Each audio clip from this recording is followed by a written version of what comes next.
자, 그럼 두 번째 주제로 넘어가겠습니다. 자, 여기서부터는 조금 어렵습니다. So hard합니다. 뭐 그렇다고 매우 어려운 건 아니지만 여러분이 싫어하는 것들이 나옵니다. 뭐냐? 그렇죠. 암기입니다. 이것들을 어떻게 여러분들을 이해를 시켜서 쉽게 외워지게 하면 좋겠지만 사실 불가능합니다. 왜냐하면 이런 용어들 전부 다 처음 보잖아요. 그래서 요 파트는 많진 않지만 그래도 여러분들이 조금 열심히 들어주면 좋겠습니다. 자, 그럼 첫 번째 지도를 구성하고 있는 구성 요소들 중에서 첫 번째 구성 요소는 바로 축척입니다. 축척은 뭐냐면 바로 이렇게 정의가 됩니다. 실제 세상을 지도에 얼만큼 줄였는지 그걸 나타내는 비율입니다. 그러니까 다시 얘기하면 축척이란 건 아주 큰 걸 이제 작은 종이 위에 그릴 건데 이거를 작게 줄여서 그려야 될 거 아니에요. 근데 어떤 건 크게 줄이고 어떤 건 작게 줄이고 이러면 안 되겠죠. 모든 것들을 줄일 때는 똑같은 기준으로 줄여야겠죠. 그래서 그 기준을 잡아주는 게 누구냐? 바로 이 축척입니다. 그래서 우리는 이 축척을 보면 실제 세상에는 요따만 했는데 지도에 이만큼 그려졌다 라는 걸 알 수 있고, 다시 얘기하면 축척을 보면 지도에 요만큼 그려진 게 실제 세상은 요만한 거겠구나 라는 걸 짐작할 수가 있습니다. 자, 그럼 실제로 축척을 지도에서는 어떻게 표현하고 있느냐? 여러분들이 아마 이런 걸 봤을 거예요. 지도의 한 편을 보시면 이런 숫자들이 써져 있습니다. 1대 5만 아니면 5만 분의 1 뭐 이런 숫자들이 있기도 하고, 아니면 이런 막대기로 이렇게 해서 여기에 0 그리고 여기에 5만 이렇게 써져 있는 이 모든 것들이 다 축척을 표현하는 방법들이고, 선생님이 여기에 그려놓은 이 세 가지 것들은 전부 다 같은 축척을 표현하고 있습니다.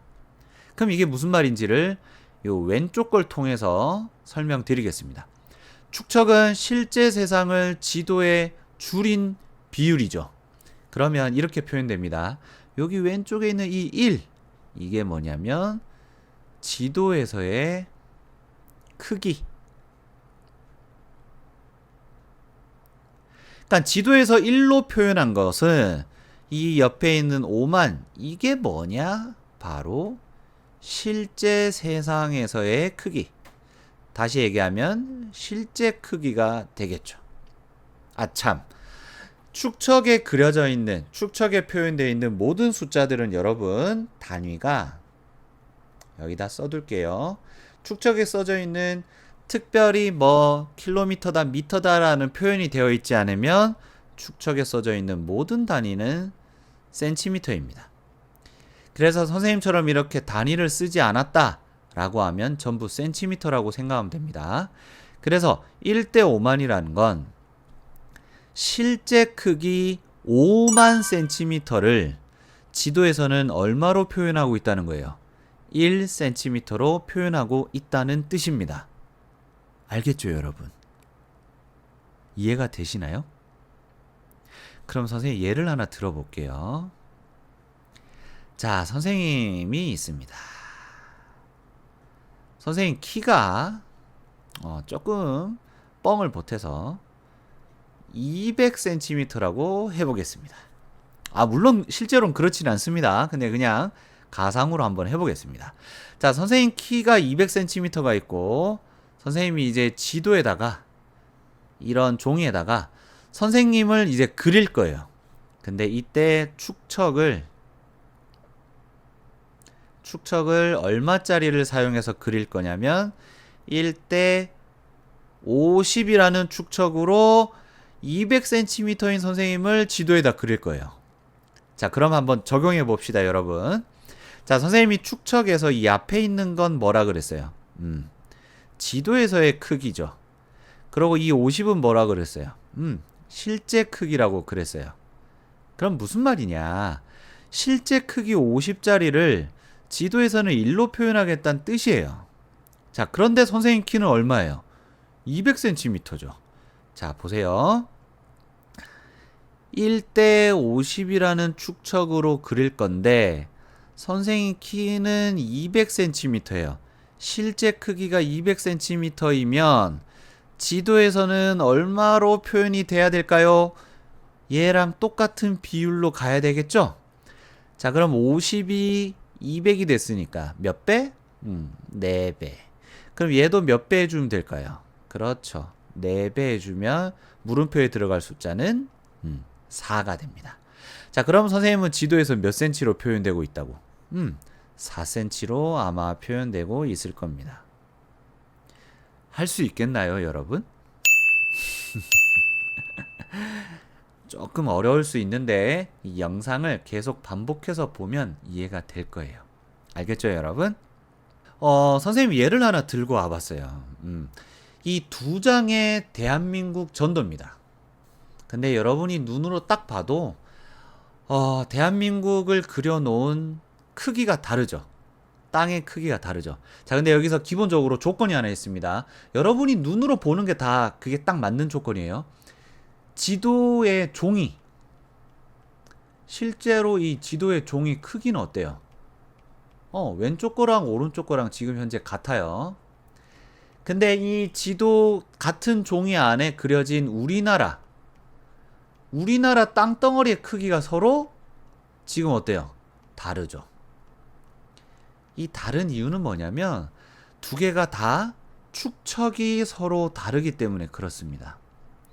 이쪽 축척과 이쪽 축척을 서로 다르게 활용해서 똑같은 크기의 종이에다가 그림을 우리나라를 그리다 보니 이렇게 우리나라의 크기가 달라 보이는 거예요. 느껴지겠나요, 여러분? 자, 이 왼쪽 지도는 축척이 1대 여기는 200만 cm예요. 근데 이 오른쪽 지도의 축척은 1대 120만 cm예요. 그러니까 무슨 말이냐? 이 왼쪽 지도는 실제 세상 200만 cm를 지도에서는 1로 표현했어요. 근데 오른쪽 지도는 실제 크기 120만 cm를 지도에서 1로 표현했어요. 그러면 누가 더 많이 축소시킨 거예요, 여러분? 얘는 200만 cm를 1로 그렸고 얘는 120만 cm를 1로 그렸어요. 누가 더 많이 이렇게 축소를 시킨 거예요? 그렇죠. 얘가 훨씬 더 많이 축소를 시켰죠. 그러니까 우리나라를 지구 표면에 있는 우리나라를 훨씬 더 많이 축소해서 그리다 보니 똑같은 종이 위에 그렸지만 우리나라가 얘는 이만하게, 근데 얘는 이따만하게 표현이 되는 거죠.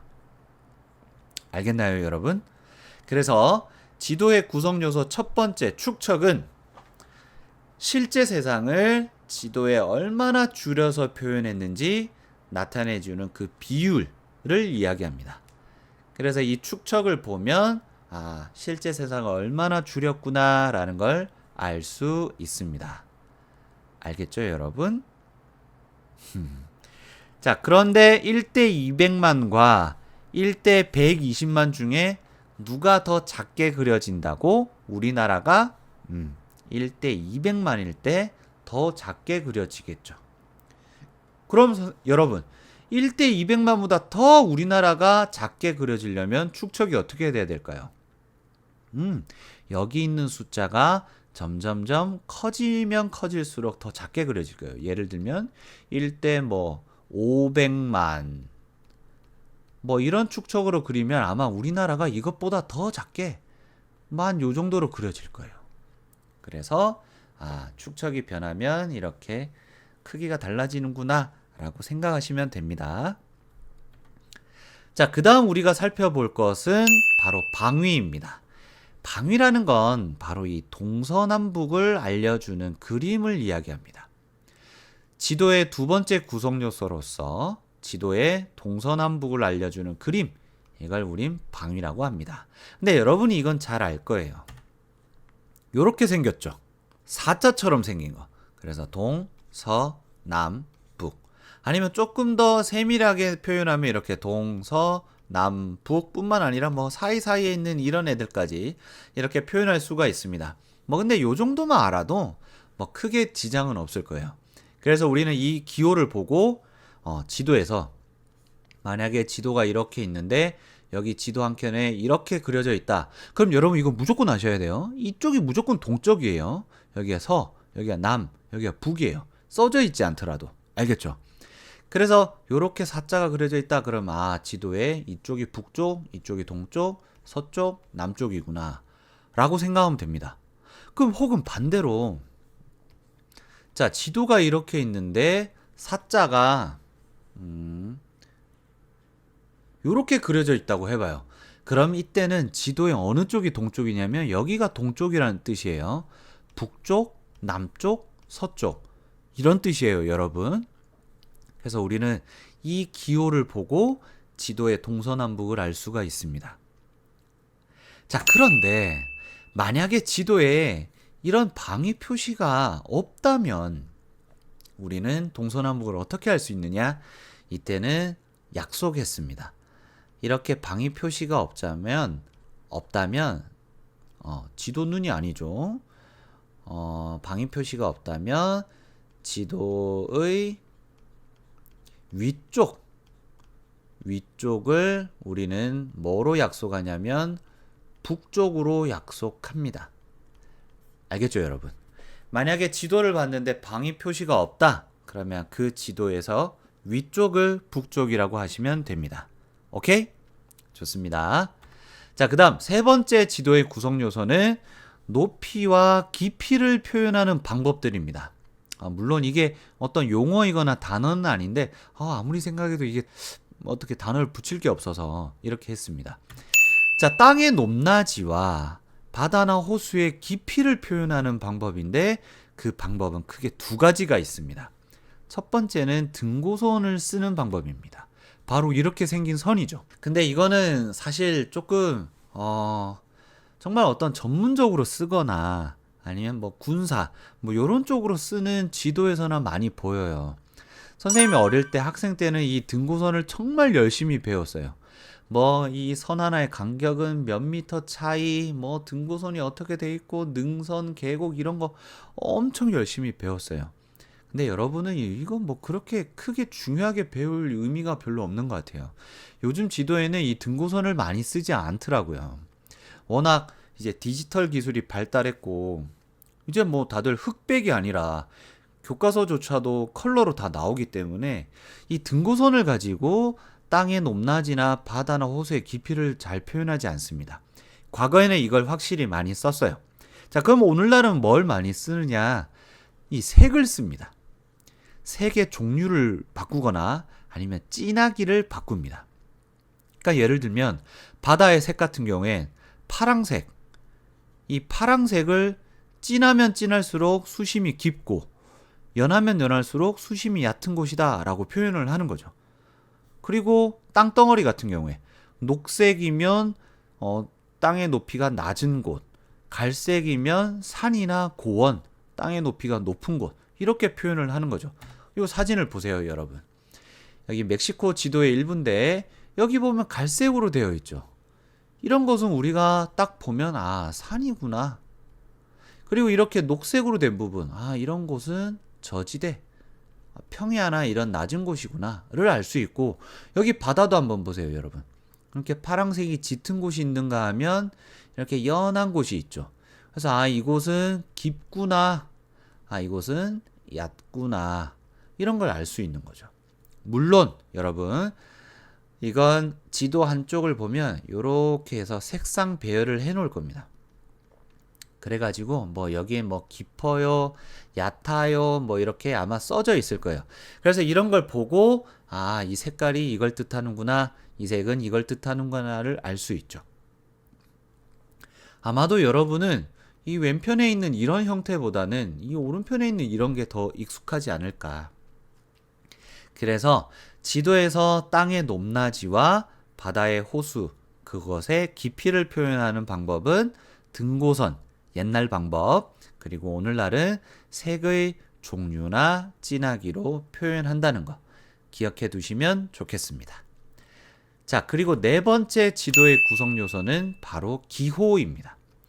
기호라는 건 뭐냐면 우리가 지구 표면, 땅 위에 있는 것들을 지도에 표현하려고 하다 보면 이런 걸 표현하고 싶을 때가 있잖아요. 예를 들면 우리 학교가 지도가 이렇게 있으면 요 위치쯤에 학교가 있어요 라고 해서 이게 학교다라는 걸 표현하고 싶은데 그러면 어떻게 그려야 돼? 여기다가 그냥 네모하고 네모 안에 학교라고 쓰면 진짜 얼마나 힘들겠어요. 이 학교가 전국에 한두 개겠나요? 서울에만 해도 고등학교가 200개, 300개가 넘어요. 중학교도 물론 많겠죠. 그러면 지도마다 이렇게 사각형에서 학교 이렇게 쓰면 만드는 사람도 힘들고 지도도 복잡해 보이고 보는 사람도 짜증나고 그러다 보니 이곳이 학교다라는 걸 나타내 줄 수 있는 그림들을 약속합니다. 그래서 우린 그걸 기호라고 부릅니다. 그래서 지도의 한 켠에는 꼭 이 기호에 대한 설명들이 있습니다. 어떻게?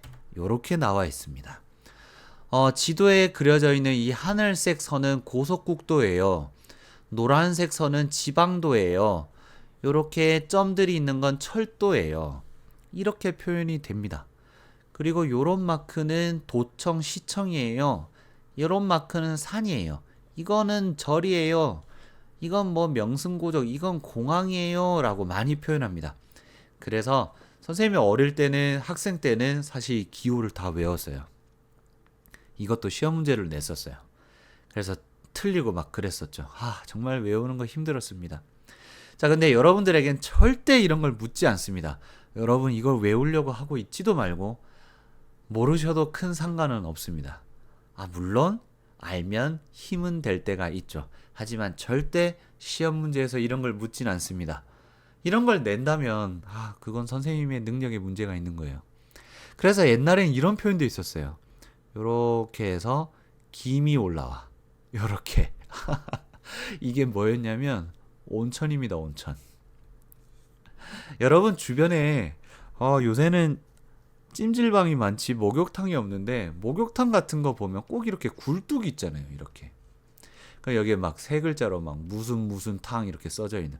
그런데 보면 꼭 이런 그림들이 있어요. 이렇게. 그래서 실제로 지도의 기호도 요게 온천, 목욕탕을 나타내는 기호였답니다. 그렇다고요. 약간 세대 차이 나는 이야기 한번 해봤습니다. 자, 어쨌건 지도를 구성하고 있는 요소들은 이렇게 축척, 방위, 높이나 깊이를 표현한 애들, 기호 이렇게 네 가지로 구성이 되어 있고 이런 걸 가지고 지도는 만들어집니다.